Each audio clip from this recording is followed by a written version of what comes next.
Hello, everybody. Right now, there's nothing more important than getting the economy moving and putting Americans back to work. That's why I sent Congress the American Jobs Act, a bill that independent economists have said would grow the economy and lead to nearly 2 million jobs over the next few years. Last night, a majority of United States senators voted to advance this jobs bill.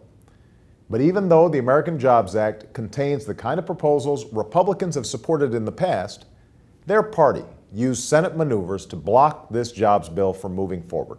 They said no to more jobs for teachers, no to more jobs for cops and firefighters, no to more jobs for construction workers and veterans, no to tax cuts for small business owners and middle-class Americans. Now, a lot of folks in Washington and the media will look at last night's vote and say, well, that's it. The bill is dead. Let's move on to the next fight.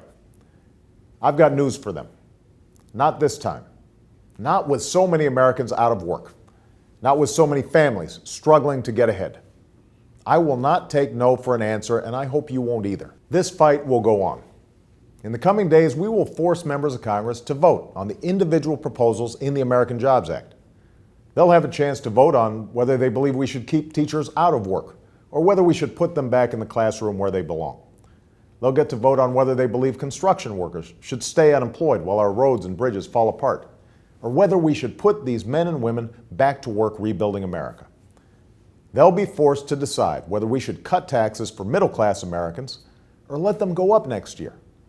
In fact, that's exactly what one of the leading Republican presidential candidates suggested we do during last night's debate. Allow taxes to rise by up to $1,000 next year for struggling middle-class families. That's not how you build an economy where middle-class families can get ahead. That's not how we put people back to work. And we don't have to accept that future. I certainly won't. Last night, I had a chance to sit down and have a beer with some construction workers in Orlando, Florida. These are the people this fight is about. Proud Americans who just want the chance to work hard and get ahead. There are construction projects all across this country that they could be working on right now. And the only thing standing in their way is this Congress. We can change this. We have to change this, but it's up to you. Already so many of you have done so much to fight for this jobs bill, and I want to thank you for that. But now we need to push even harder. It's your voice that will make a difference to those senators and congressmen. You're their boss, and only you can make them do their jobs. So if you want action on jobs, make yourself heard. Make a call, write a letter, send an email. Just don't give up. After all, we're Americans, and we don't quit. We stand up for what we believe in, and we get through the tough times together. With your help, we can do that right now.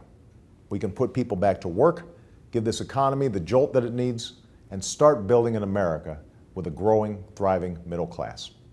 So let's get busy. Thanks.